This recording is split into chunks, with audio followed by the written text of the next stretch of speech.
Il est notre Seigneur, oh notre Seigneur. Acclamons les rois des rois, oh notre Seigneur. Poussons des cris de joie, oh notre Seigneur. Élevons Jésus-Christ, oh notre Seigneur. Il est notre Seigneur, oh notre Seigneur. Jésus-Christ est Seigneur, oh notre Seigneur. Acclamons les rois des rois, oh notre Seigneur. Oh oui, poussons des cris de joie, oh notre Seigneur. Oh Rédempteur vie, oh notre Seigneur. Notre Rédempteur vie, oh notre Seigneur. Oh dansons pour lui le Seigneur, oh notre Seigneur. Poussons des cris de joie, oh notre Seigneur. Acclamons les seigneurs, oh notre Seigneur. Oh notre Seigneur, oh oui, il est notre Seigneur, oh notre Seigneur. Alléluia,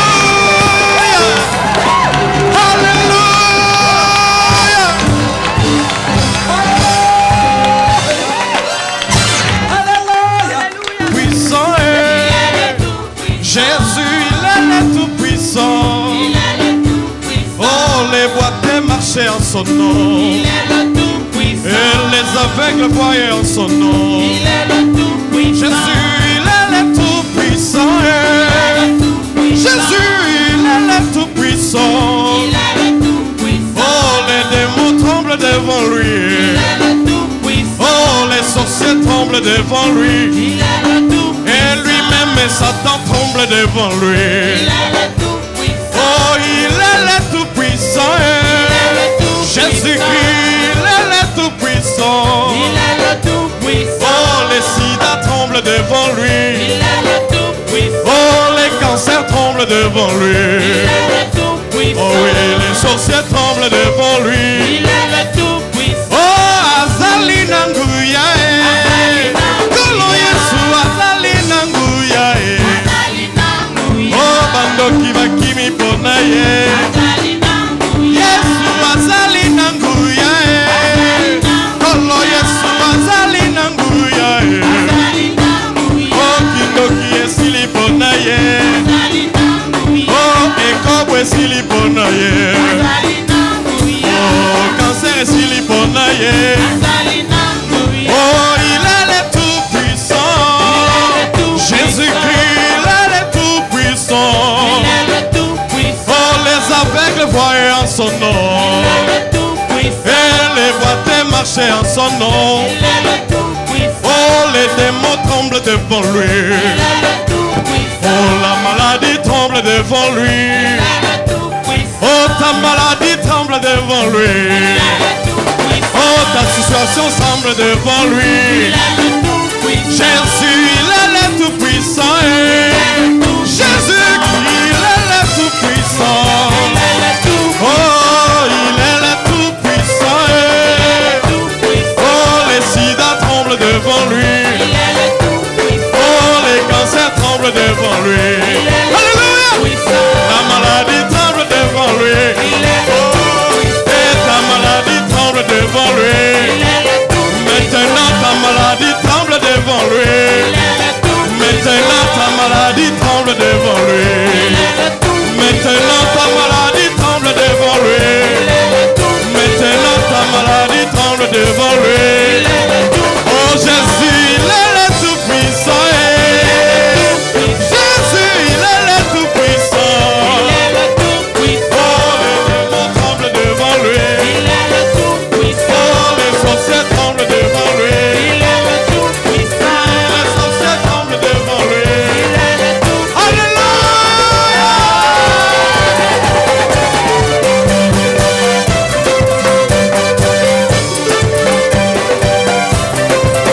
Oh, ta maladie tremble devant lui. Les démons tremblent devant lui. Il est le tout-puissant.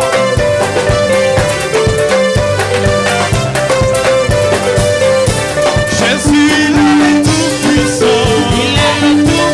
Oh, il est le tout-puissant. Oui, ta situation tremble devant lui.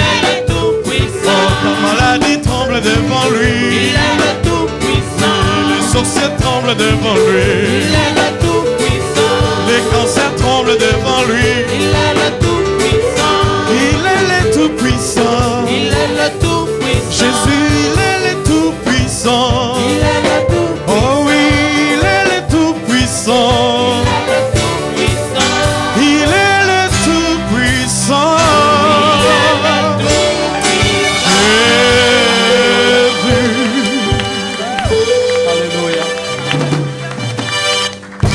Alléluia. Et tes grâces se renouvellent jour après jour. Les cieux et la terre passeront, mais tes paroles ne passeront point. Par elles, tu as créé les cieux et la terre et tu nous as créés. Par elles, tu nous sanctifies, tu nous sauves. Roi. Amen. Que Dieu soit loué. Gloire à Dieu. Alors, nous voulons simplement demander ce soir, vous n'êtes pas habitués à venir prier avec nous. Nous voulons juste vous saluer en vous applaudissant. Alors nous vous prions de vous mettre debout. Vous n'êtes pas de cette église, vous ne venez pas régulièrement avec nous, mais à l'occasion de ce programme avec l'évangéliste Michel Allard, vous êtes venu vous joindre à nous.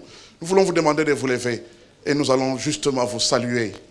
Voilà, regardez ces frères et sœurs qui ont choisi de venir se réunir avec nous ce soir. Gloire à Dieu. Bienvenue et que Dieu vous bénisse. Gloire à Dieu. Merci beaucoup. Un programme spécial depuis jeudi soir et nous terminons demain avec ces revivalistes, cet homme pas seulement vivant physiquement, parce qu'il est fort, je vous dis la vérité. Nous étions au camp et chaque matin, à 6 heures du matin, le général était là pour nous entraîner dans un programme aérobique hors du commun. C'est merveilleux. Mais aussi et surtout, il est vraiment un revivaliste. Un homme de réveil, un homme qui aime Dieu, un homme qui a compris que le diable n'est pas enfermé quelque part, qu'il est en circulation. Un homme qui a compris qu'il faut le combattre parce que sinon, nous subissons quand même la guerre. On peut être sage en se disant, écoutez, ces histoires de combat spirituel, si vous voulez bien dormir, n'y touchez pas. Eh bien, ne touchez pas, mais eux vont quand même vous toucher. Et lui a compris cela. Et il est donné comme un don à l'Église pour nous entraîner à cette réalité. Et en effet, c'est biblique. Comme nous sommes si peu sages parfois, nous, enfants de Dieu. La Bible dit si clairement dans Éphésiens chapitre 6. Nous avons à lutter. Ce n'est pas nous pouvons lutter, non. Nous avons à lutter contre les dominations, contre les autorités, contre les princes de ce monde des ténèbres, contre les esprits méchants dans les lieux célestes. Donc, nous avons à lutter. C'est un must, une obligation. Un combat nous est imposé par l'adversaire de nos âmes. Heureusement, le Seigneur ne nous livre pas seul, ne nous laisse pas orphelins. Il y a le Saint-Esprit, il y a sa parole, mais aussi il y a des ministères. Et je voudrais vous inviter à encourager encore ce soir notre bien-aimé frère, Michel Allard. Gloire à Dieu.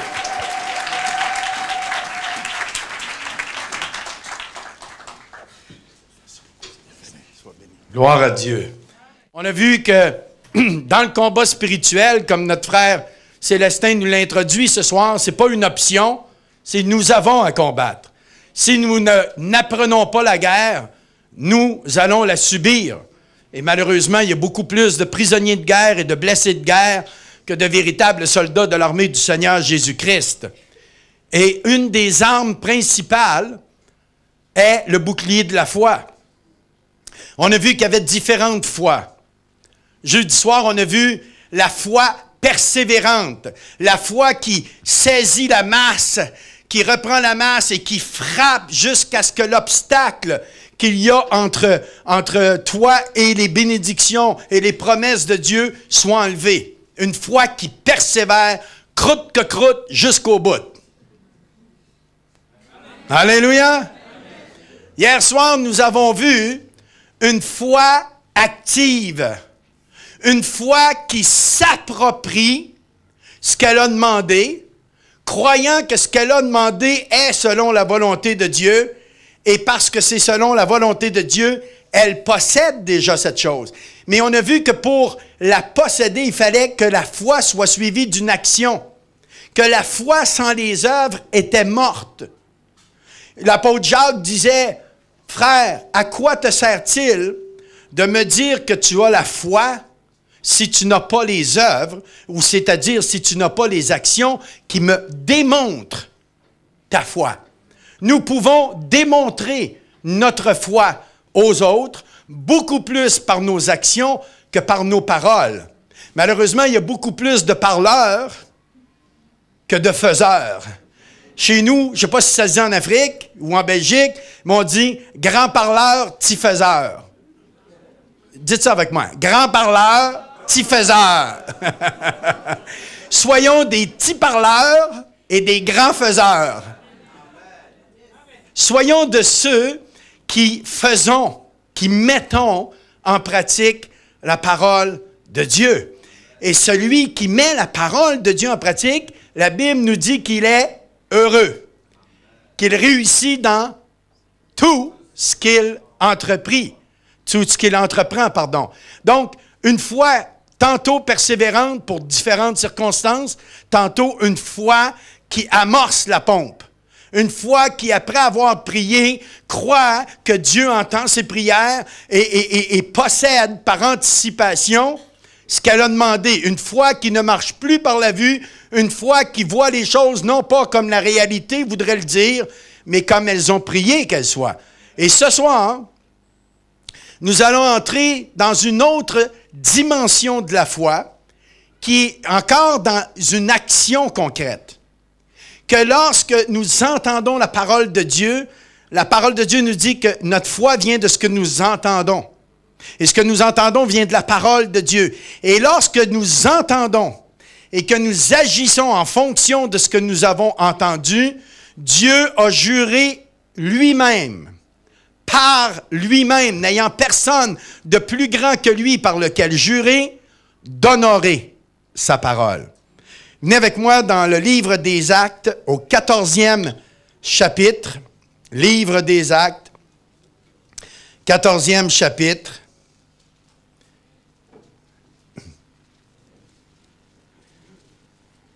Verset 7. À Lystre se tenait assis un homme impotent des pieds, boiteux de naissance et qui n'avait jamais marché. Il écoutait parler Paul, et Paul, fixant les regards sur lui et voyant qu'il avait la foi pour être guéri, dit d'une voix forte, « Lève-toi, droit sur tes pieds. » Et il se leva d'un bond et marcha. Prions.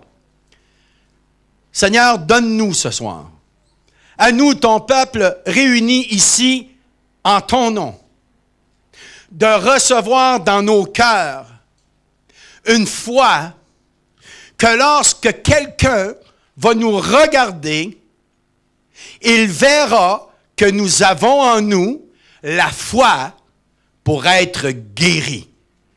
Et ceux qui désirent recevoir cette foi ce soir disent « Je le veux ». Vous voulez recevoir cette foi que Paul a vue dans cet homme? Le voulez-vous vraiment? Je ne sais pas qui est cet homme. Je ne sais pas quel est son vécu. Mais c'est un homme qui n'a jamais marché de sa vie. Depuis son enfance, il est infirme. Et un jour, Paul, parce que cet homme écoutait parler Paul. La foi vient de ce qu'on entend. Et pour ceux d'entre nous qui connaissons l'apôtre Paul, nous savons à peu près de quoi Paul parlait. Il parlait de la puissance de Jésus-Christ, de la puissance de résurrection, de ce Jésus de Nazareth qui était venu et qu'il était le Fils de Dieu et que la mort n'avait pas su retenir. Il parlait des miracles, de la puissance de Jésus. Et cet homme écoutait Paul parler. Et soudainement, Paul le regarde et il voit dans cet homme la foi pour être guéri. Et après avoir vu dans le regard de cet homme qu'il avait la foi pour être guéri, Paul lui dira, « Lève-toi et marche. » Et cet homme s'est levé d'un bond et a marché. Je prie ce soir, bien-aimés, qu'à travers les 2 passages que je vais maintenant partager avec vous, vous puissiez et nous puissions obtenir, de par ce que nous entendons, la foi qui va faire en sorte que lorsque quelqu'un va prier pour toi ce soir, lorsque quelqu'un va te regarder ce soir à la fin de la réunion, alors que nous allons faire un appel, qu'il voit en toi la foi pour être guéri. Combien en a ce soir? Vous avez besoin d'une guérison. Qu'elle soit physique, spirituelle, émotionnelle, sentimentale, autre. Tu as besoin d'une guérison ce soir. Reçois la foi. Reçois la foi que lorsqu'on va prier pour toi, on voit en toi, voici une personne qui a la foi pour être guérie. Alléluia. Alléluia. L'Évangile de Marc, 5e chapitre. Donc, la foi, on peut la démontrer de différentes façons. On a vu qu'on pouvait la démontrer par la persévérance. On a vu qu'on pouvait la démontrer par des actions précises. Et la foi, selon le texte qu'on vient de lire, se voit même dans notre regard. En nous voyant, des gens peuvent voir que nous sommes des personnes de foi. Tourne-toi et regarde ton voisin. Regarde-le. Est-ce que... regarde la foi qui est dans ton voisin, dans ta voisine. Alléluia! Oh, il y en a qui c'est des petites foi, d'autres c'est des foi moyennes, d'autres des plus grandes foi. Mais mon frère, ma soeur, si tu es là ce soir, c'est que tu es croyant, c'est que tu as la foi. Alléluia! Mais nous voulons que ta foi augmente ce soir, comme les apôtres ont demandé à Jésus. Amen! Amen. Marc, le 5e chapitre, verset 25. Or, il y avait une femme atteinte d'une perte de sang depuis 12 ans. Elle avait beaucoup souffert entre les mains de plusieurs médecins. Elle avait dépensé tout ce qu'elle possédait et elle n'avait éprouvé aucun soulagement, mais était allée plutôt en empirant. Ayant entendu parler de Jésus, elle vint dans la foule par derrière et toucha son vêtement, car elle disait, « Si je puis seulement toucher ses vêtements, je serai guérie. » Au même instant, la perte de sang s'arrêta et elle sentit dans son corps qu'elle était guérie de son mal. Jésus connut aussitôt en lui-même qu'une force était sortie de lui, et se retournant au milieu de la foule, il dit, « Qui a touché mes vêtements? » Ses disciples lui dirent, « Tu vois la foule qui te presse, et tu dis, qui m'a touché? » Et il regardait autour de lui pour voir celle qui avait fait cela. La femme, effrayée et tremblante, sachant ce qui s'était passé en elle, vint se jeter à ses pieds et lui dit toute la vérité. Mais Jésus lui dit, « Ma fille, ta foi t'a sauvée, va en paix et sois guérie de ton mal. » Regardez ici un instant. Une femme qui, depuis 12 ans, subit des pertes de sang.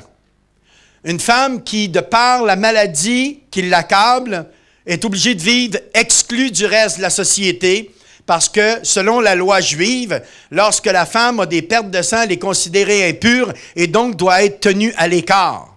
Ça va une fois par mois pour quelques jours dans la période menstruelle. Mais lorsque depuis 12 ans, tu es affaibli par une maladie alors que tu vis continuellement des pertes de sang et que depuis 12 ans, tu es exclu du reste de la société, ça commence à peser lourd. Non seulement il y a une souffrance physique par les pertes de sang, mais il y a une souffrance morale d'être exclu des autres. Et pour empirer la situation, cette femme a dépensé tout son avoir en allant de médecin en médecin pour obtenir sa guérison. Et la Bible nous dit, loin d'avoir été guérie, cette femme a beaucoup souffert entre les mains des médecins et sa situation ou sa condition allait en empirant. Voici une femme qui n'a plus d'avenir. Une femme qui est condamnée à une mort certaine, mais lente. Une femme qui doit vivre en exclusion pour le restant de sa vie parce que la science médicale de son époque ne parvient pas à résoudre son problème. Aucun espoir pour cette femme. Condamnée à demeurer pour le restant de sa vie dans un état qu'elle n'a pas choisi, qu'elle n'a pas voulu et qu'elle subit. Victime d'une maladie pour laquelle rien ni personne ne puisse faire quoi que ce soit. Mais un jour, elle entend parler que dans son village, un homme s'en va d'une direction vers une autre. Cet homme, qui est suivi par une foule immense, s'appelle Jésus de Nazareth. Et lorsque cette femme entend dire que Jésus de Nazareth traverse son village, elle se dit, elle proclame quelque chose, elle prend une décision. Elle dit, si je pouvais seulement toucher le bord de son vêtement, je serais guéri. Parce que j'ai entendu dire que ce Jésus guérissait, des malades étaient même guéris en ne touchant que son vêtement. Donc, si je parviens à me rendre jusqu'à lui et à toucher son vêtement, je serai guéri. Et cette femme, affaiblie par 12 ans de perte de sang, une femme qui est identifiée comme impure et qui doit être exclue de la société, n'a pas le droit d'être parmi la foule, soudainement prend son courage à deux mains, soudainement oublie ce que les autres peuvent penser d'elle parce que son besoin est plus grand que son orgueil. Son besoin est plus grand que ce que la société a décrété sur sa vie. Son besoin est plus grand que tout ce que le monde peut dire à son sujet. Elle a besoin d'une guérison et celui que la puissance de la guérir traverse son village. Donc, elle se ferait un chemin pour arriver jusque par derrière Jésus et le toucher. Maintenant, ici, assis dans une salle, c'est peut-être plus difficile de s'imaginer ce simple fait de dire « Je vais me rendre toucher le bord du vêtement de Jésus ». On n'a pas idée de l'effort et du courage et de la détermination qu'il a fallu à cette femme, mais on peut se l'imaginer. Jésus est au sommet de sa gloire. Il est en pleine gloire de son ministère public. Les foules le suivent partout. Les gens le pressent de toutes parts. Ils veulent toucher Jésus. Les gens veulent être près de Jésus. Et cette vieille femme, chétive, affaiblie, se ferait un chemin à travers la foule. J'imagine des gens dire « Hey, vieille femme, enlève-toi d'ici, t'as pas le droit d'être là, t'es impure. » Ou d'autres de lui dire en jouant des coudes « Hey, vieille femme, ôte-toi de là, moi aussi je veux le voir, Jésus, j'étais là avant toi. » On ne sait pas combien d'obstacles elle a eu à franchir. On ne sait pas combien de personnes se sont opposées à ce qu'elle puisse se rendre jusqu'à Jésus, mais il n'y en a pas eu suffisant. Il n'y a pas eu assez de monde pour l'empêcher parce que sa détermination était plus grande que tous les obstacles, que toutes les impossibilités, que toutes les personnes qui ne voulaient pas qu'elle se rende à Jésus. Elle a percé et elle a vu. Et à force de persévérance, elle s'est rendue et, par derrière, touche le vêtement de Jésus. Et au même instant, la Bible nous dit que Jésus s'arrêta et dit à ses apôtres, « Quelqu'un m'a touché. » Et ses apôtres ont dit, « Maître, quelqu'un t'a touché? Tu vois la foule qui te presse de toutes parts. Certainement que quelqu'un t'a touché. » Et dans une autre version, Jésus répondit, « Non, quelqu'un m'a touché avec foi. » Il y a une différence entre toucher quelqu'un et toucher quelqu'un avec foi. Notre frère, ce soir, dans l'introduction de la louange, il nous faisait part de ce qu'il a reçu du Saint-Esprit dans son culte personnel ce matin au sujet de la louange et de l'adoration. Et il nous disait, le but ce soir n'est pas de te pousser à louer Dieu. On peut te pousser à louer Dieu. Par notre dynamisme en avant, par notre façon d'animer la louange, on peut te pousser à lever tes mains, te pousser à répéter les paroles des chants qu'on chante, mais on ne peut pas t'obliger à louer Dieu. Et le frère disait, mon but ce soir n'est pas de te pousser, mais que les vrais adorateurs, ceux qui ont un cœur pour Dieu, ceux qui ont reconnu l'amour de Dieu manifestant en Jésus-Christ, ceux qui sont convaincus que sans Christ, ils seraient perdus éternellement, ceux-là s'approchent de Dieu avec un cœur reconnaissant. Tu n'as pas besoin de les pousser. Ils viennent volontairement, ils veulent adorer Dieu. Ils veulent lui dire merci. Ils sont bien dans la présence de Dieu. C'est jamais une corvée que d'aller à une réunion. Alléluia! C'est volontairement.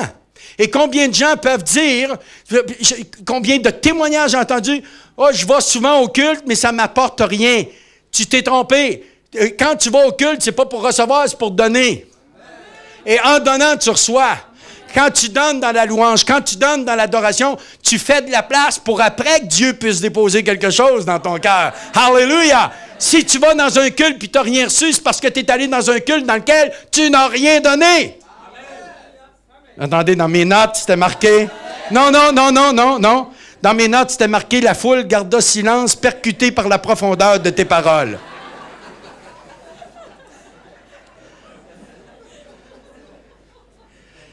Si jamais tu vas à un culte que tu n'as rien reçu, c'est parce que tu es allé à un culte où tu n'as rien donné.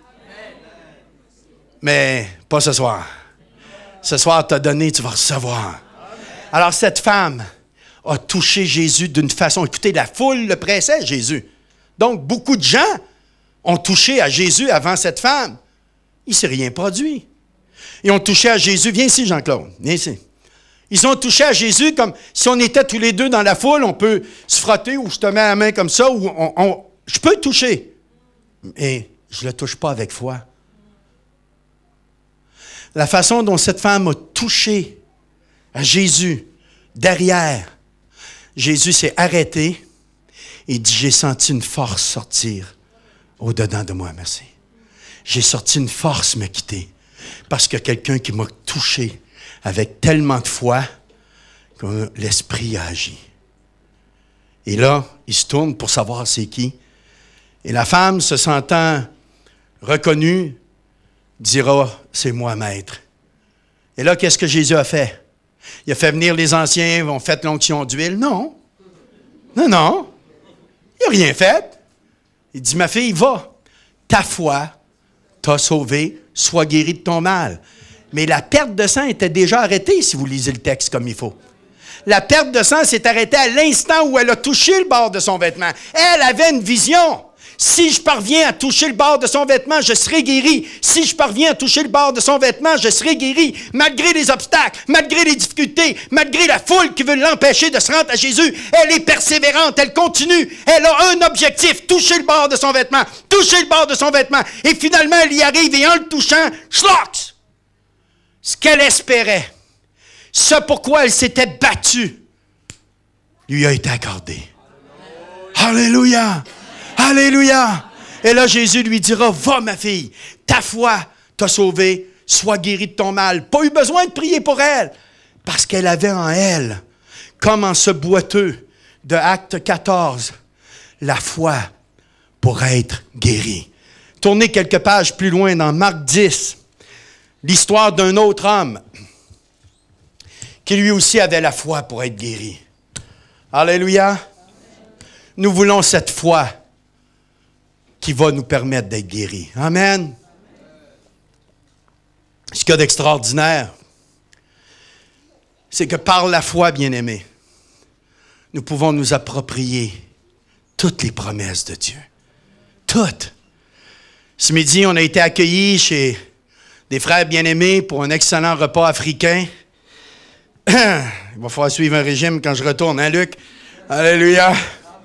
Et sur le mur, il y avait un petit tableau, c'était marqué « All things are possible to him that believeth ». Je vais vous le traduire. Toutes choses. C'était pas marqué « certaines choses »,« quelque chose ». C'est marqué « toutes choses sont possibles pour celui ou celle qui croit. » Dites ça avec moi. Toutes choses me sont possibles à moi qui crois. Toutes choses me sont possibles à moi qui crois. Vous vous rappelez hier, quand je vous ai fait la démonstration de cet élixir de jeunesse, et il y a une témoin ce soir, ce midi, à cet endroit, j'ai demandé, est-ce que l'élixir a fait son effet? Est-ce que tu trouves que j'ai rajeuni? Et candidement, avec ses beaux yeux de 18 ans, m'a dit, je crois que, pasteur, vous avez rajeuni intérieurement. Alléluia! J'ai dit, ça commence par l'intérieur, puis ça se reflète à l'extérieur après. Jésus au dedans se voit au dehors.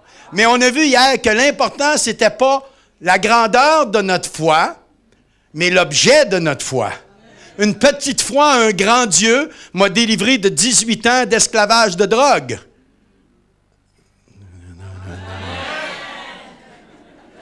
une petite foi dans un grand Dieu m'a délivré de 18 ans d'esclavage de drogue. Hallelujah! Mais ma foi ne pourra jamais être plus grande que la connaissance que j'ai de ce Dieu en qui je crois. C'est pourquoi il me faut entendre la parole de Dieu, parce que ma foi vient de ce que j'entends.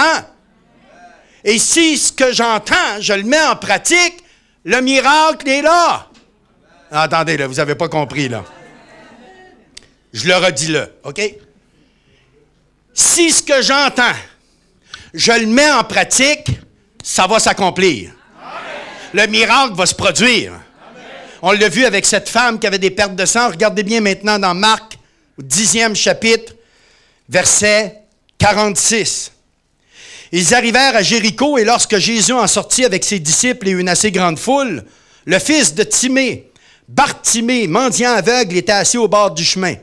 Il entendit que c'était Jésus de Nazareth, et il se mit à crier, « Fils de David, Jésus, aie pitié de moi. » Plusieurs le reprenaient pour le faire taire, mais il criait beaucoup plus fort, « Fils de David, aie pitié de moi. » Jésus s'arrêta et dit, « Appelez-le. » Ils appelèrent l'aveugle en lui disant, « Prends courage, lève-toi, il t'appelle. » L'aveugle jeta son manteau et se levant d'un bond vint vers Jésus. Jésus, prenant la parole, lui dit, « Que veux-tu que je te fasse? »« Rabouni, lui répondit l'aveugle, que je recouvre la vue. » Et Jésus lui dit, « Va, ta foi t'a sauvé. » Aussitôt, il recouvra la vue et suivit Jésus dans le chemin. Regardez ici un instant.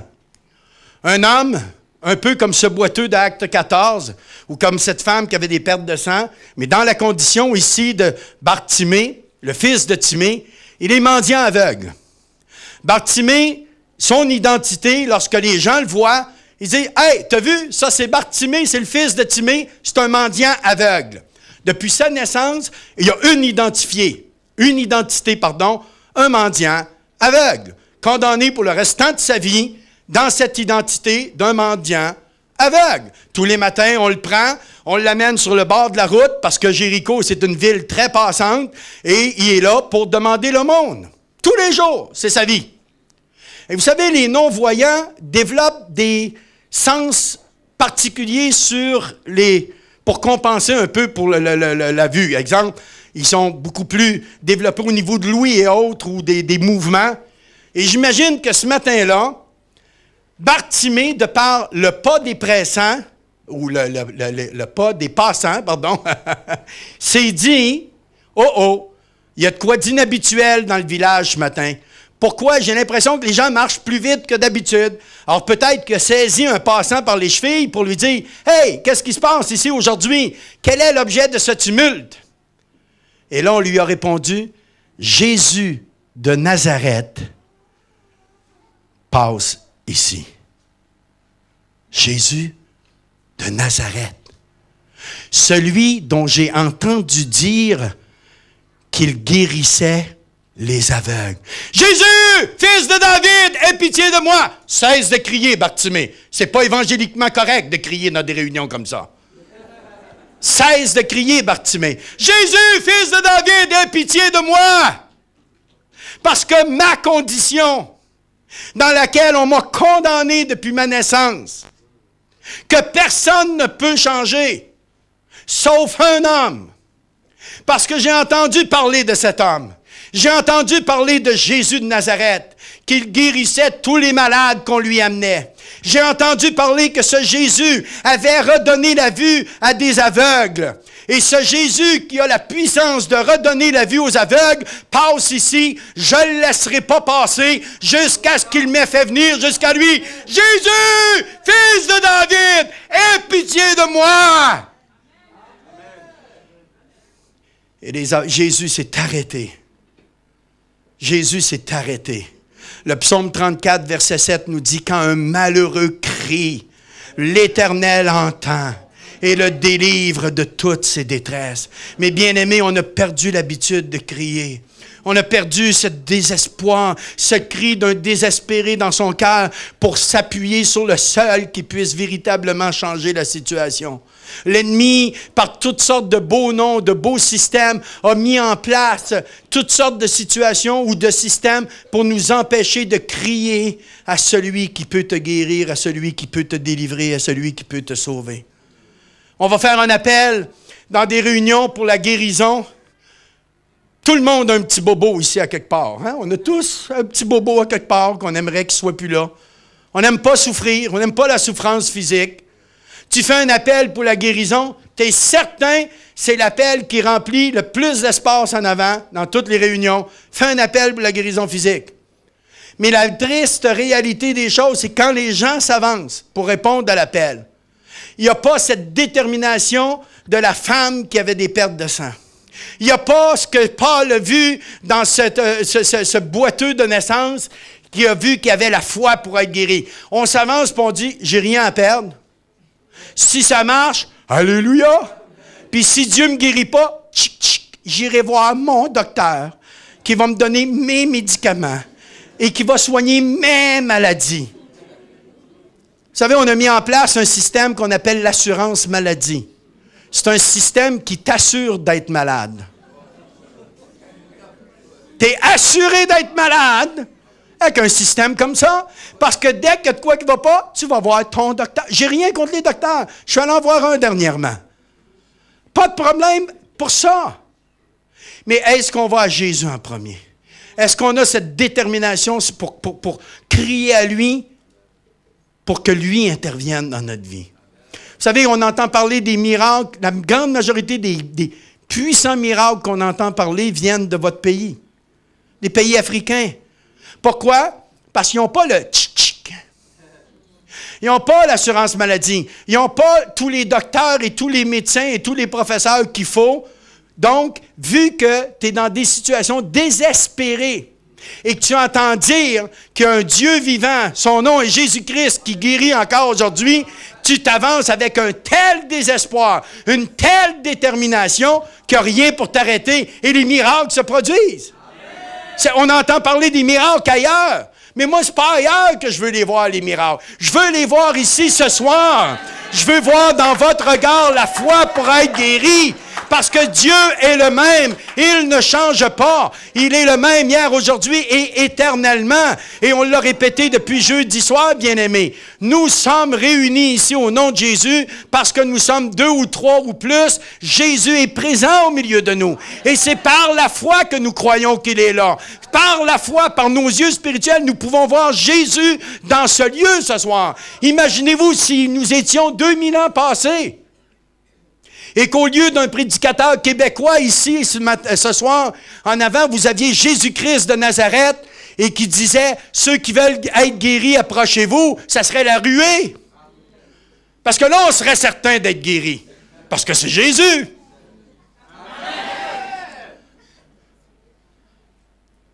Jésus est ici. Jésus traverse ta salle ce soir. Jésus est venu dans ce lieu ce soir te rencontrer. Qu'est-ce que Bartimée a fait? Il a entendu que c'était Jésus. Il s'est mis à crier, « Jésus, fils de David, aie pitié de moi. Jésus, fils de David, aie pitié de moi. » Il a crié, la Bible nous le rapporte 2 fois. Peut-être que crier, si c'est juste 2 fois, il devait avoir toute une intonation au cri. Il y avait du monde qui suivait Jésus. Mais il a crié tellement fort que Jésus s'est arrêté et il a dit à ses apôtres, « Allez chercher celui qui crie. » Et là, les apôtres sont arrivés à Bartimée. Ils ont dit, « OK, Bartimée, calme-toi, cesse de crier. Le Maître t'a entendu et il t'appelle. » Et là, la parole de Dieu nous dit quelque chose de formidable. La Bible nous dit que l'aveugle bondit sur ses pieds, jeta son manteau et les suivit. Et là, ils l'ont conduit à Jésus. Et là, Jésus le regarde et dit, « Que veux-tu que je te fasse? » Oh, il dit, « Rabouni, si tu avais 50 €, ça ferait mon affaire. »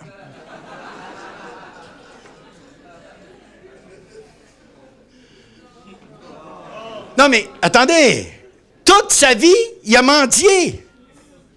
La seule chose, son premier réflexe naturel quand tu lui demandes « Qu'est-ce que tu veux que je fasse pour toi? » c'est de tendre la main et de dire « Donne-moi des euros, que je sois heureux. » Mais là, il sait qu'il a devant lui quelqu'un qui est différent des autres. Quelqu'un à qui tu ne veux pas le déranger pour lui demander des euros quand il peut te redonner la vue.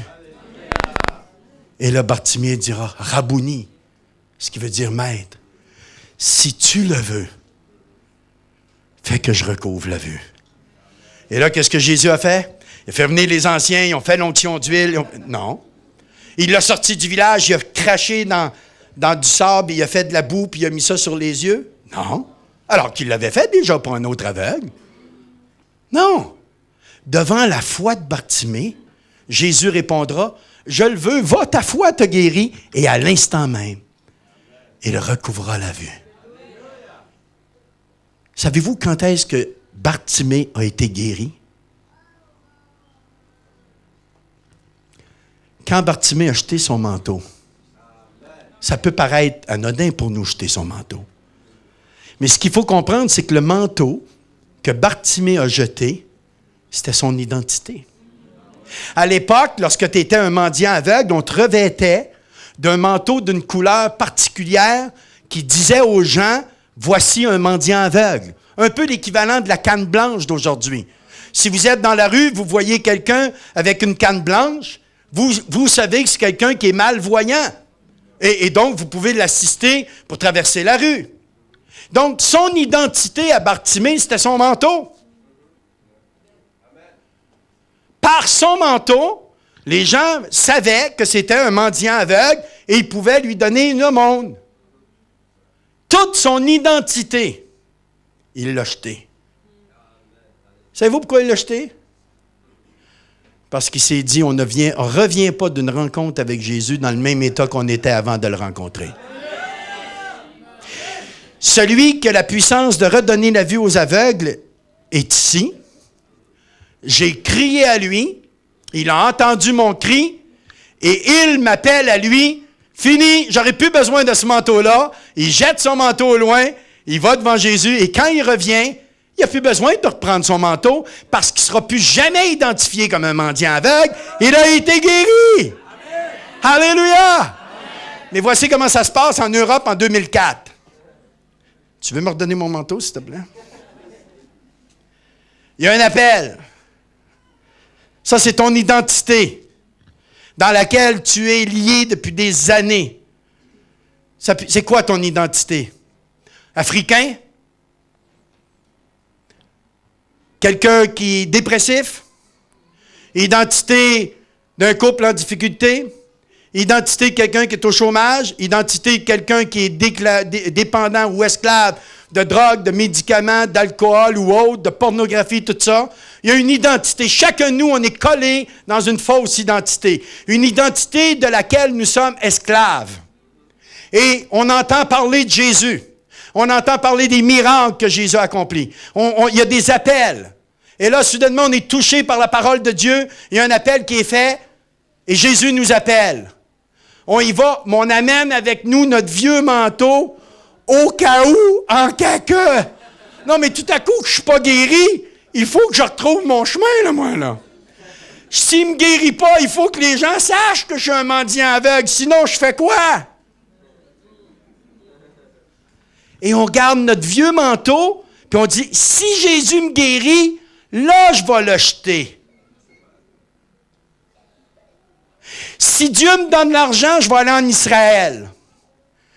Si Dieu me fait avoir mon congé de mon patron, j'irai en Israël. Si, et on attend toujours que Dieu fasse pour nous agir après. Si Dieu fait avant, tu n'as pas besoin de la foi. C'est quand tu as besoin de la foi? C'est parce que tu ne le vois pas. Tu as un besoin qui n'est pas là, qui est absent dans la réalité, mais qui est présent dans le spirituel, dans l'invisible. Et la foi, c'est d'aller s'approprier ce qui est dans l'invisible. Tout à coup, que Bartimée jette son manteau, on l'amène à Jésus.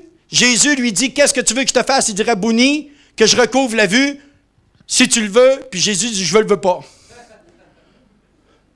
Qui te dit que c'est selon ma volonté que tu sois guéri? Puis il y a tout le travail dans... Hein, on est intelligent, nous. On raisonne.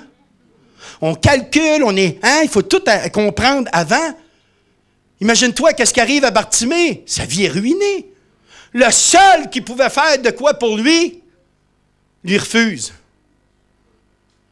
Et vous me croirez si vous voulez, mais il y a des gens qui pensent que parce qu'ils n'ont pas obtenu ce qu'ils avaient demandé, c'est que Jésus leur refuse.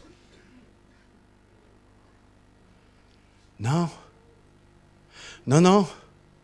Si c'est marqué dans sa parole, on l'a lu jeudi soir, si ce que nous lui demandons est selon sa volonté, il nous écoute. Et si nous savons qu'il nous écoute, quelle que soit la chose que nous lui demandons, nous savons que nous possédons la chose que nous lui avons demandée. Il l'a mis par écrit. Il n'y a pas de doute. C'est sûr que c'est sa volonté.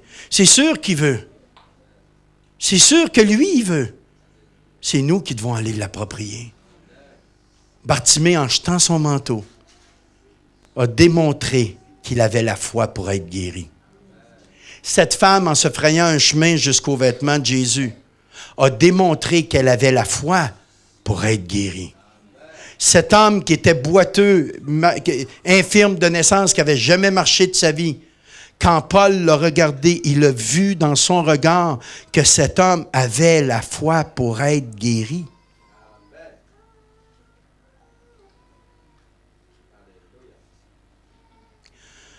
Vous savez, bien-aimés, on est devant deux options. La parole de Dieu, c'est un beau livre d'histoire qui a survécu des siècles, très intéressante. Elle nous parle de la nature humaine, d'un homme appelé Jésus de Nazareth, qui de son temps a fait des grandes choses. Mais ça reste un livre d'histoire. Ou l'autre option, elle est ce qu'elle dit être, la parole de Dieu. Une parole qui ne lui revient pas sans effet, sans avoir accompli sa volonté, exécuté ses desseins. Une parole qui est la même hier, aujourd'hui et éternellement. Une parole qui est là pour guérir, comme notre frère nous l'a cité ce soir. Une parole qui est là pour consoler. Une parole qui est là pour exhorter. Une parole qui est là pour augmenter ta foi. Une parole qui est là pour délivrer. Une parole qui est là pour guérir les cœurs brisés. Une parole qui est là et qui demeure éternellement. Le ciel et la terre passeront, mais ma parole ne passera pas. Amen. Et bien aimé, on est devant des choix. Avant ma conversion, vous m'auriez demandé, Michel, est-ce que tu crois que la Bible, c'est la parole de Dieu? Hors de tout doute, je t'aurais dit oui, quoique ne l'ayant jamais lu. Après ma conversion, alors qu'on a commencé à m'enseigner les principes de la parole de Dieu, j'ai commencé à douter. C'est drôle, les doutes sont venus après ma conversion, pas avant. Parce qu'avant, même si je croyais que c'était la parole de Dieu, je ne représentais pas un danger pour l'ennemi, je ne la lisais pas. Je ne la mettais pas en pratique. Quand je donne une Bible à un nouveau, je lui dis la Bible, c'est comme un parachute. Pour que ça te sauve la vie, tu dois l'ouvrir. Ce n'est pas d'avoir une Bible chez vous qui va te sauver la vie. C'est de l'ouvrir, de l'étudier et de la mettre en pratique. Et là, un jour, j'ai eu à faire un choix. Parce que vous savez, lorsque nous sommes dans le doute, c'est très inconfortable. Il y a une partie de toi qui veut croire, puis il y a toutes les circonstances de la vie et les attaques de l'ennemi en plus qui viennent t'amener à douter. Et donc, un jour, je me suis dit, j'avais cette image où le diable me disait, quand tu vas arriver à la fin de ta vie, il va y avoir un grand panneau réclame, ça va être marqué « Tu t'es trompé, l'idiot, poisson d'avril ». C'était pas vrai, toutes ces histoires-là. T'as cru en vain. C'est n'importe quoi. Mais c'est ce qu'on disait, c'est l'opium du peuple, c'est la béquille des faibles. Et toi, tu étais faible, et donc tu t'es appuyé sur une béquille, qui est la Bible, qui est le bon. Et voici, à la fin de tes jours, tu arrives au ciel, gros panneau réclame, poisson d'avril, l'idiot, tu t'es trompé. Il m'avait dit ça. Puis un jour, j'ai pris une décision. J'ai dit, même si c'est ça à la fin de ma vie, je ne veux pas passer ma vie dans le doute. Je choisis de douter de mes doutes et de croire Dieu. Je prends la décision de croire que ce livre est la parole de Dieu. Et depuis ce jour, je n'ai jamais remis en doute des choses que je ne comprenais pas dans la parole de Dieu. J'ai plutôt prié pour un plus grand éclaircissement, une plus grande révélation de sa parole, mais je ne l'ai plus jamais remis en doute. Et je sais aujourd'hui que le jour où je vais comparaître devant Dieu, sur le panneau réclame, ça ne sera pas marqué « Poisson d'avril, l'idiot », Mais ça va être marqué, viens, bon et fidèle serviteur, entre dans la joie de ton maître. Tu as bien fait de croire ma parole, parce que cette parole t'a donné la vie éternelle. Cette parole a écrit ton nom dans le livre de la vie. Cette parole t'a donné l'assurance du pardon de tes péchés. Cette parole t'a permis de vivre une vie de foi au lieu de passer une vie dans le doute. Alléluia. Et j'ai jamais regretté d'avoir fait ce choix. Mais dans les années qui ont suivi, j'ai eu à m'identifier à combien de manteaux différents. Et à l'exemple de Bartimée, à prendre la décision un jour de crier à Jésus pour m'en délivrer. Et lorsque j'ai crié à Jésus pour tous ces domaines-là, différentes identités, j'avais un garde-robe complet de manteaux. Et vous? J'en avais plusieurs manteaux. Et pour chaque manteau duquel je me sentais esclave, opprimé, brimé dans ma liberté d'être l'homme que Dieu voulait que je sois, pour chaque manteau, je criais à Jésus, Seigneur, tu vois par moi-même, je n'arrive pas, mais je crois en toi. Je sais que tu es tout-puissant, Seigneur. Ta parole me dit que Jésus, sauve-moi. Et chaque fois, Jésus disait, amenez-le-moi. Et chaque fois qu'on venait me dire, Jésus t'appelle, tu prends le manteau, tu le fous au bout de tes bras. Parce que celui-là, tu n'auras plus à le porter. Celui-là, tu n'auras plus jamais à le remettre. Parce que nous ne revenons jamais d'une rencontre avec Jésus dans le même état que nous étions avant de le rencontrer. Alléluia! Est-ce que quelqu'un comprend ce que je dis ce soir? Est-ce qu'il y en a ici, vous avez déjà eu une rencontre avec Jésus qui a révolutionné votre vie, qui a changé votre vie, qu'après l'avoir rencontré, vous n'êtes pas le même que vous étiez avant de le rencontrer? Donnez-lui une acclamation s'il y en a ici ce soir. Osez lui exprimer votre reconnaissance. Alléluia!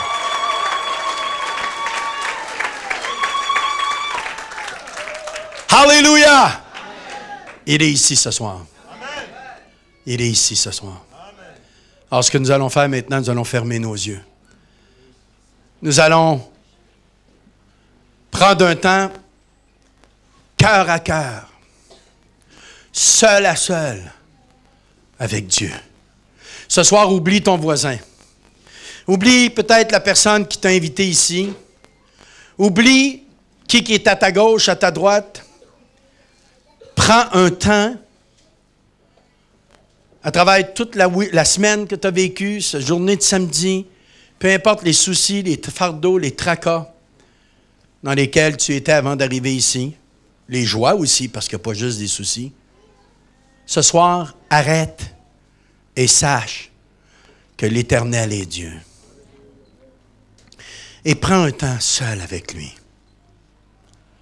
Un temps où tu te places dans la présence de Dieu et tu dis, Seigneur, je suis venu ici ce soir avec des grands besoins. Il est vrai que je suis depuis trop longtemps identifié dans tel ou tel manteau. Manteau qui me pèse. Manteau qui m'empêche d'avoir une vie abondante. Manteau qui m'empêche d'être libre devant toi. Manteau que personne n'a réussi à m'enlever jusqu'à présent. Manteau de maladie que la science n'a pas pu guérir. Manteau de découragement que les antidépresseurs n'ont pas pu guérir non plus. Manteau aussi de condamnation qu'à cause de ma race, eh bien, je suis condamné à des postes inférieurs ou à me faire refuser des emplois. Manteau de femme abandonnée, seule avec ses enfants. Manteau de quelqu'un qui peine année après année sous le poids du chômage, ne trouvant pas son bonheur dans son activité parce qu'il ne parvient pas à trouver un travail. Manteau d'esclavage à la drogue ou à l'alcool ou à la pornographie. Manteau qui me garde lié, manteau qui me vole ma joie, manteau de dépression, manteau de découragement, manteau de fausse identité. Et tous ces manteaux, je les porte, et je les porte depuis tant d'années. Depuis tant d'années. Mais ce soir, j'ai entendu parler d'un homme, Jésus de Nazareth. Celui qui a le pouvoir de guérir tous ceux qui qui viennent à lui. Celui qui a le pouvoir de guérir les cœurs brisés, de libérer les captifs, de rendre libres les opprimés. Celui qui a la puissance de me donner une nouvelle identité. Celui qui a la puissance de me faire la grâce de prendre un nouveau départ. Et il est présent dans ce lieu ce soir. Il est ici, dans ce lieu. Et je ne veux pas le laisser passer sans l'avoir rencontré. Peut-être es-tu ici revêtu d'un manteau de religion. Tu as entendu parler de Jésus, mais il n'est pas ton sauveur. Et tu portes un manteau de condamnation, un manteau de quelqu'un qui est perdu éternellement.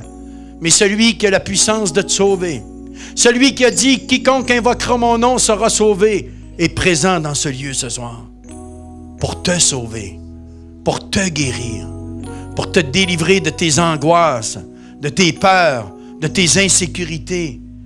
Il est présent. Est-ce que tu vas le laisser passer? Est-ce que tu vas le laisser passer?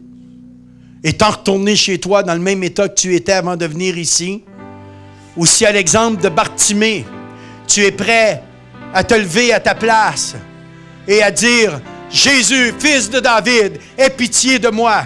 Est-ce que tu es prêt ce soir, malgré ce que les autres peuvent penser, malgré le nombre de fois que tu as peut-être crié à Jésus dans le passé et tu sembles ne pas avoir rien reçu de sa part, est-ce que ce soir tu es prêt, là, à ta place, à te lever dans la présence de ton Dieu et à oser l'invoquer, à crier « Jésus, fils de David, aie pitié de moi ». Et si tu fais cela ce soir, nous allons t'inviter à venir en avant, à jeter ton manteau dans lequel tu t'es identifié. Et tu pourras demander à Jésus, « Jésus, si tu le veux, si tu le veux. » Parce que nous allons te demander au nom de Jésus, « Que veux-tu que Jésus fasse pour toi ce soir? » Et tu auras simplement à lui dire, « Rabouni, Seigneur, Jésus, si tu le veux, telle chose. » Et nous, on va dire, « Je le veux. » Va, ta foi t'a guéri. Ta foi t'a sauvé. Ta foi t'a libéré. Ta foi t'a donné une nouvelle identité. Ta foi a produit un miracle. Parce que ce qui avait à être accompli a été accompli 2000 ans passés à la croix. C'est à toi maintenant d'entrer dedans. Est-ce que tu crois que Jésus-Christ est le Fils de Dieu? Est-ce que tu crois qu'il est le même hier, aujourd'hui et éternellement? Est-ce que tu crois qu'il est présent ici ce soir au milieu de nous? Si tu le crois, je t'invite là où tu es, lève-toi. Invoque le nom de Jésus. J'invite le corps pastoral à se joindre à moi, tous les conseillers de prière, en plus grand nombre possible. Mais avant que vous sortiez de vos bancs, avant que nous commencions, je veux vraiment demander, pasteur Kibuto, que chaque personne qui va venir pour la prière, on ne prie pas pour les gens. Il n'y a aucune gloire qui pourra être attribuée à qui que ce soit d'entre nous pour les miracles qui vont se produire ce soir, pour les guérisons, pour les délivrances. Toute la gloire sera à Jésus, parce que c'est à lui que vous allez crier, c'est à lui que vous allez demander, et nous, on va simplement dire, en son nom, je le veux, va qu'il te soit fait selon ta foi. C'est ta foi qui, ce soir, vient prendre ce que Dieu a déjà acquis pour toi 2000 ans passés à la croix. Alléluia. Je vous invite à vous lever, là, partout dans cette salle. Oh, que nous transformions ce lieu dans un nouveau Jéricho. Alors que tu es là, assis au bord du chemin depuis tant d'années, identifié dans ce manteau. Manteau, et la liste serait trop longue pour la répéter. Combien il y en a ce soir, vous vous êtes identifiés dans un manteau duquel vous voulez vous débarrasser? Levez la main, ceux et celles d'entre vous. Combien il y en a ce soir, vous croyez que Jésus-Christ a la puissance de changer votre situation? Alors, ce que vous allez faire, là où vous êtes, vous allez commencer à l'invoquer. Criez, Jésus, fils de David, aie pitié de moi. Jésus, fils de David, aie pitié de moi. Osez l'invoquer ce soir. Et par la suite, sortez de vos rangs, approchez-vous, jetez vos manteaux Parce que Jésus vous entend et il vous appelle. Il vous dit, viens, allez le chercher. Va chercher mon enfant qui crie. Va chercher ma fille qui crie à moi. Va chercher mon fils qui crie à moi. Lorsque vous avez crié à Jésus, approchez-vous, venez-vous-en. Venez-vous-en. Et ce qu'on vous demande, symboliquement, faites comme si vous jetiez un manteau. Parce que Jésus t'appelle ce soir, jette ton manteau. Tu n'auras plus à garder ce manteau. Tu ne seras plus identifié dans ce manteau. Alléluia. Est-ce que vous croyez que nul n'est comparable à lui? Alors qu'on priait, j'ai vu beaucoup d'entre vous vous approcher avec détermination, avec foi, pour des situations pour lesquelles vous avez pris conscience que ça fait assez longtemps que ça dure. Et qu'il est temps que nous entrions dans notre héritage, que nous entrions dans l'œuvre complète de Jésus-Christ accomplie à la croix de Golgotha 2000 ans passés. Mais j'ai vu aussi en même temps que, à travers la détermination de votre pas en avant pour prendre position et jeter ces vieux manteaux, j'ai vu qu'à la sortie, les démons étaient là avec vos anciens manteaux. Et ils vont tout faire pour vous les redonner. Ils vont vous les offrir. Ils vont dire, oh, rappelle-toi comment tu étais confortable dedans. Tu es habitué à ce manteau-là. Ah, écoute pas ce que le prédicateur a dit ce soir. Ça fait des années que tu portes ce manteau. Tu ne sauras plus qui tu es sans ce manteau. Il va tout faire pour te recoller le manteau. Après, il va dire, regarde, ça n'a pas marché. Tu as avancé en avant pour une guérison, tu souffres encore. Tu as avancé pour tel sujet, il n'y a rien de changé. Alors, reprends ton vieux manteau. Une bonne paire de vieilles pantoufles quand tu rentres à la maison, c'est donc confortable. Qu'est-ce que vous allez lui répondre? Qu'est-ce que vous allez lui dire quand il va vous offrir votre vieux manteau? Quand il va vous dire, « Hey, il n'y a rien de changé. Tu vois bien, ça ne marche pas ton affaire. Tu as prié, tu as avancé, tu as jeté ton manteau, puis malgré ça, tu souffres encore. Malgré ça, tu as ceci, malgré ça, tu as cela. » J'aimerais te donner une réponse. Parce que moi, il m'a fait le coup. Là, je vous parle par expérience. Il m'a fait le coup, ça fait longtemps. Et savez-vous quoi? Il est très persévérant, lui. Et il ne me lâche pas une journée. Il n'y a pas une journée qui ne vient pas me refiler un ancien manteau. Mais je lui dis, écoute, diable, premièrement, je n'ai pas de dialogue à avoir avec toi parce que tu as été vaincu. J'ai appris que tu es un menteur et le père du mensonge, que tout ce que tu dis, il n'y a aucune vérité là-dedans. Et j'aimerais te dire que je suis un homme de foi. Je ne marche pas par la vue, je marche par la foi. Je me suis approché de Jésus. J'ai jeté le vieux manteau. Change tes lunettes, diable, parce que tu ne vois pas. J'ai un nouveau manteau. Et c'est le nouveau manteau que je garde. Le vieux, je l'ai jeté. Je ne sais même plus où il est. Il a été piétiné par la foule. Il est disparu. J'ai un nouveau manteau. Et Dieu te donne un nouveau manteau ce soir. Il dit, marche dans ce nouveau manteau. La foi, c'est s'approprier par anticipation ce qu'on a demandé. La foi consiste à ne plus voir la situation comme elle est, mais comme tu as demandé qu'elle soit. Cette femme avait dit, si je touche le bord de son vêtement, je serai guéri. Cet homme a dit, s'il entend mon cri, il m'appelle à lui, je peux jeter mon manteau, parce qu'à ce moment-là, ça va être fini, ma cécité. Ce boiteux qui était infirme de naissance, Paul a vu dans son regard qu'il avait la foi pour être guéri. Cet homme voyait sa guérison.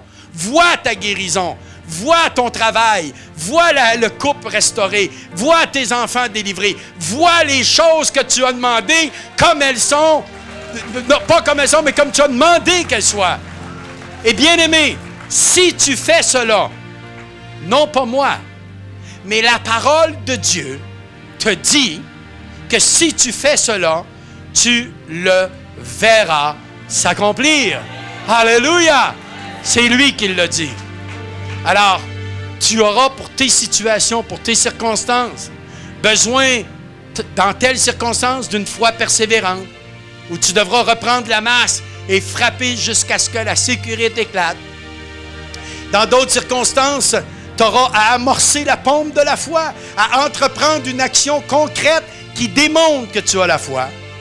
Et dans d'autres circonstances, tu auras, comme cette femme qui avait des pertes de sang et comme Bartimée, à te débarrasser de quelque chose, à te frayer un chemin jusqu'à là où se trouve ta victoire. Mais sache que dans tout cela, le Dieu de gloire sera avec toi. Et si Dieu est avec toi, si Dieu est avec toi, est-ce que Dieu est avec toi? Acclame-le ce soir.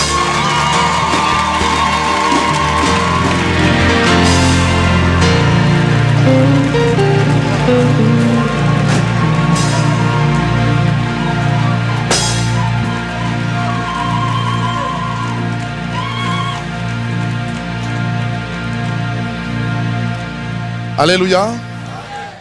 On ne doit rien ajouter.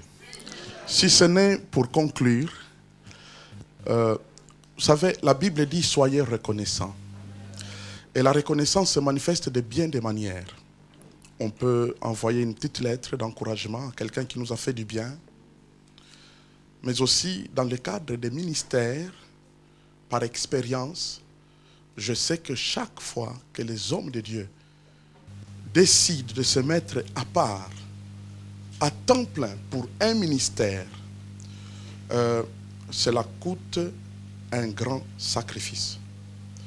Le ministère qui nous bénit ce week-end, c'est un ministère précieux, comme vous pouvez le constater. C'est un ministère qui vit par la foi. Il n'est pas pasteur d'une église. Tous les jours, il donne, il donne, il donne. Et je crois que ce soir, nous pouvons exprimer notre reconnaissance en investissant dans ce ministère. Et je voudrais humblement vous exhorter à la libéralité, même aux limites du sacrifice, pour investir pour ce ministère. Amen. Et je voudrais prier pour cela. Prions le Seigneur.